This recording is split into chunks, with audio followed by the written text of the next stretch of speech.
ये जो महबूबा मुफ्ती और फारूक अब्दुल्ला कह रहे हैं ना कि हम 370-35 से रोल बैक करवाएंगे, ये देखिए सुनिए, आप बीजेपी को हराना चाहते हैं, बिल्कुल आप पूरी कोशिश करिए, ठीक है। आपके राजनीतिक मतभेद हो सकते हैं, लेकिन आप लोग जुड़े सिर्फ एक चीज के लिए हैं कि दिल से सब लोग देश की सेवा करना चाहते हैं। लेकिन ये दोनों ना, ये भी देश की सेवा करना चाहते हैं, लेकिन सवाल है कौन सा देश। जय हिंद दोस्तों, मैं हूं मेजर गौरवारी और आप देख रहे हैं आज की ताजा तरीन खबरें।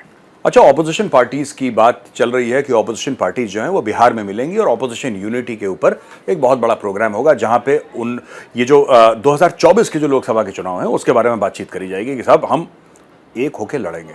तो मैं ऑपोजिशन पार्टीज को आज कुछ कहना चाहता हूं। देखिए, मुझे तो इतनी नॉलेज है नहीं पॉलिटिक्स के बारे में, मुझे इतना ज्ञान नहीं है और ना मैं पॉलिटिक्स के ऊपर कमेंट करता हूं, क्योंकि जिस चीज़ में पकड़ नहीं है उस चीज़ के बारे में ज़्यादा बात नहीं करनी चाहिए।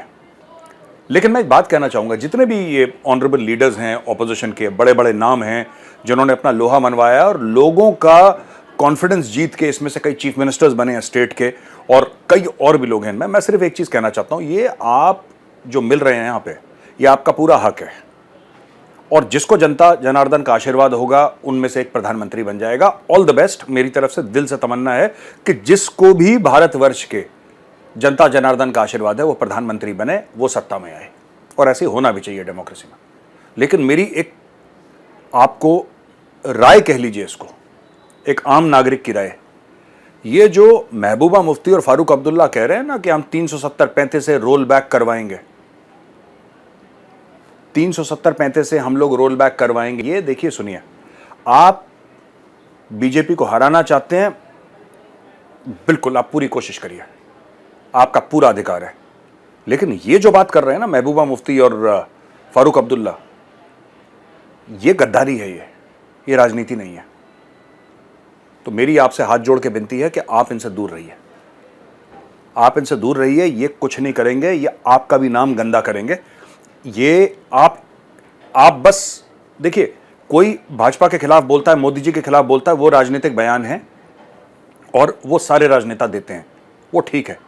इन्होंने देश के खिलाफ बयान दिए, आप जाके चेक करिए यूट्यूब में। कभी कहते हैं पाकिस्तान से बात करो, कभी कहते हैं कि भारत का तिरंगा उठाने वाला कोई नहीं होगा, उसको कंधा देने वाला कोई नहीं होगा। ये लोग ऐसी ऐसी बातें कर चुके हैं देश के खिलाफ। तो आप लोग सब के सब, मैं कह रहा हूं जितने भी पॉलिटिकल पार्टीज के हैं ना, जितने भी राजनीतिक दल के हैं आप लोग, चाहे साउथ की पार्टीज हैं, नॉर्थ की हैं, ईस्ट की हैं, ममता दीदी हैं ईस्ट में, वेस्ट की, जितनी मर्जी जो पार्टी वाले हैं, मैं ये कहता हूं दिल से कि आप सब लोग नेशनलिस्ट हैं, आप सब लोग पेट्रियोटिक हैं, ठीक है। आपके राजनीतिक मतभेद हो सकते हैं, लेकिन आप लोग जुड़े सिर्फ एक चीज के लिए हैं कि दिल से सब लोग देश की सेवा करना चाहते हैं। लेकिन ये दोनों ना, ये भी देश की सेवा करना चाहते हैं, लेकिन सवाल है कौन सा देश। ये एक बार इनसे पूछ लीजिएगा जब बिहार पहुंचेंगे कि बॉस, देश सेवा में तो हम लोग भी हैं, तुम कौन से देश की सेवा करना चाहते हो, जो बार बार कहते हैं कि पाकिस्तान से बात कर लो। ये मेरा आपसे एक निवेदन है। बाकी आप लोग बड़े हैं, आप लोग बेहतर समझते हैं। अच्छा दोस्तों, ये बराक ओबामा भाई साहब ने क्रिस्टीन एमनपोर को एक इंटरव्यू दिया CNN पे, और इन्होंने 2-3 बयान दाग दिए। बोला कि structure of democracy globally has become more creaky, यानी कि जो लोकतंत्र का स्ट्रक्चर है उसमें काफी दिक्कत है, वो चरमरा रही है। चलिए ठीक बात है। फिर हिंदुस्तान पे निशाना लिया भाई साहब ने और ये बोल दिया कि साहब, भारत में अगर माइनॉरिटीज को, अल्पसंख्यकों को अगर उनके अधिकार नहीं मिलेंगे तो भारत छिन्न भिन्न हो सकता है, भारत टूट सकता है। उनका ये इशारा था कि मुसलमानों को हक नहीं मिल रहा भारत में। मैं 2-3 सवाल पूछना चाहता हूं बराक ओबामा साहब से, और आप सब लोगों को भी बताना चाहता हूं। आप सबको पता है कि मोदी जी जब तक चीफ मिनिस्टर थे, गुजरात के मुख्यमंत्री थे, माननीय मुख्यमंत्री गुजरात, इनका वीजा अमेरिकन ने बंद कर रखा था। उनको वीजा किसने दिया?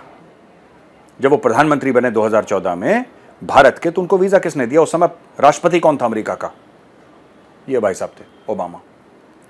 किसने मोदी जी को हाथों हाथ लिया और अपनी वाइफ मिशेल ओबामा के साथ व्हाइट हाउस के सामने आके मोदी जी को वेलकम करा कि स्वागतम, शुभ स्वागतम? ये भाई साहब थे, ओबामा। तीसरी चीज, वो कौन था जिसने, अब ये मुसलमानों के अधिकार की बात कर रहा है, लेकिन 7 मुसलमान देशों पर हवाई हमले किसने करवाए? शामिल Pakistan, Afghanistan, Sudan, Iraq, Yemen, Syria, इन सब पे हवाई हमले किसने करवाए? किसने बोला कि फाइटर जेट अटैक कर देंगे, हेलीकॉप्टर गनशिप मार देंगे, ऊपर से रीपर, प्रेडेटर जो ड्रोन्स हैं वो ऊपर से आके हेलफायर मिसाइल मार देंगे? ये किसने बोला? ये भाई साहब ओबामा। ओबामा आज मुसलमानों के अधिकारों की बात कर रहा है। इस ओबामा ने जितना मुसलमानों का खून बहाया है, बहुत कम लोगों ने बहाया होगा पिछले 50 साल में। इसने हजारों की तादाद में मुसलमानों को मारा है और इसके हाथ रंगे मुसलमानों के खून। आज ये बंदा कह रहा है कि साहब मेरा दिल बड़ा दुखता है भारत के लिए, कि भारत में ही हो रहा है, मेरा दिल बड़ा। और मुसलमानों को मारने के बाद look at the gumption of this man.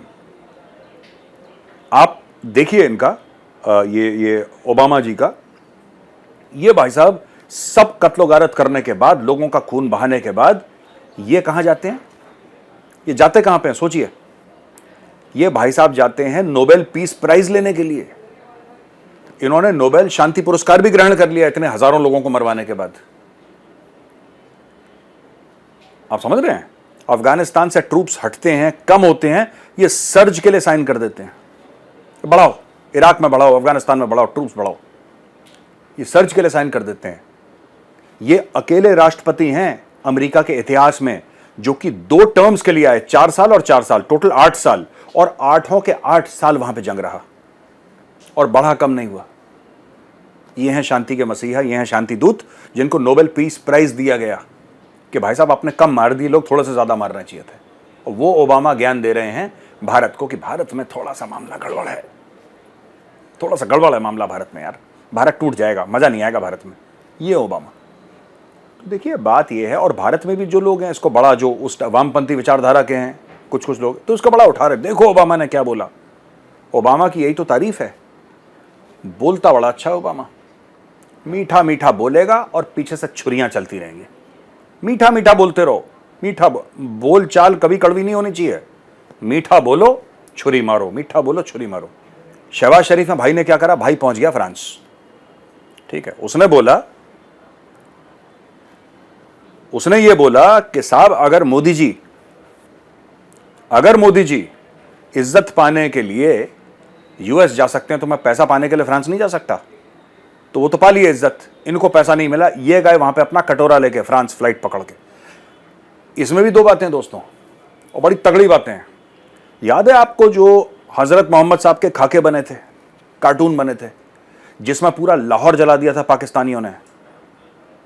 याद दिलाता हूं आपको दोबारा। एक संगठन है तहरीक लब्बैक पाकिस्तान, TLP, याद है? साद रिजवी किसका बेटा है? वो बड़े रिजवी साहब थे, वो दाढ़ी वाले, वो जो जिनकी डेथ हो गई, वो बड़े रिजवी साहब का बेटा, तहरीक लब्बैक जिन्होंने शुरू करी थी, है ना? तो रिजवी साहब का लड़का, पूरे लाहौर को आग लगा दी उसने कि तुमने किस तरीके से हमारे मोहम्मद साहब की तुमने बेगुरमती करी, किस तरीके से तुमने उनका गलत तरीके से नाम लिया। फ्रांस के सफीर को निकाल दो, फ्रांस के एम्बेसडर को निकाल दो, उसका कॉलर पकड़ के उसको पाकिस्तान से निकाल दो। फिर किसी ने बोला कि साहब कॉलर बाद में पकड़ना, वो तो है ही नहीं यहाँ पे, फ्रांस ने अपना एम्बेसडर भेजा ही नहीं यहाँ पे पाकिस्तान में, किसका कॉलर पकड़ोगे?